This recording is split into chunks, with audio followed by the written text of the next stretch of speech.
Now, EU agricultural ministers are gathering in Brussels. The meeting comes as tensions across the bloc's farming sector mounts. Farmers in a host of countries, including France, Germany, Spain, Poland, and Belgium, have come out to protest. They say they're fed up with stifling environmental rules coming from Brussels and cheap competition from outside the bloc. We can now go across to France 24's Dave Keating, standing by in Brussels. For us, Dave, good afternoon. Talk us through what's happening outside that meeting today.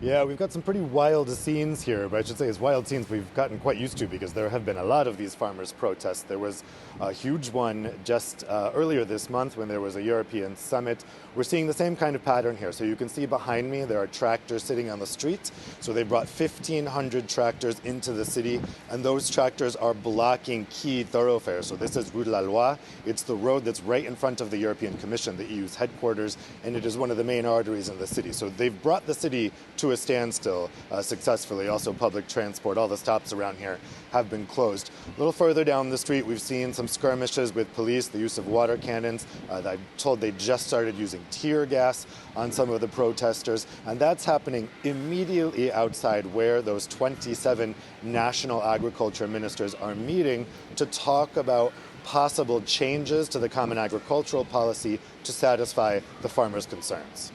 And Dave, what concrete measures are we likely to see come out of this meeting today? Well, last week we had a document circulated by the European Commission with ideas for what could be changed. Pretty much all of those ideas are about loosening environmental restrictions. So, for example, an end or a loosening of requirements to set aside peatland, an end to requirements to have topsoil at certain more precarious times of the year. The Commission already said it would delay by a year application of agricultural set-aside rules. It's really quite an extensive list. I won't bore you with all of it, but all of it is environmental related, almost all of it at least.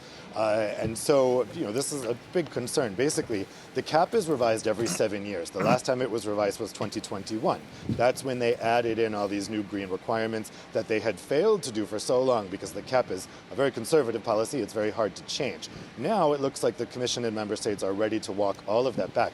But in order to do that, it's pretty certain they're going to have to reopen the CAP negotiations. That's not supposed to happen until 2027. That could in turn cause a free-for-all with all different countries asking for different things, and it could be a total mess.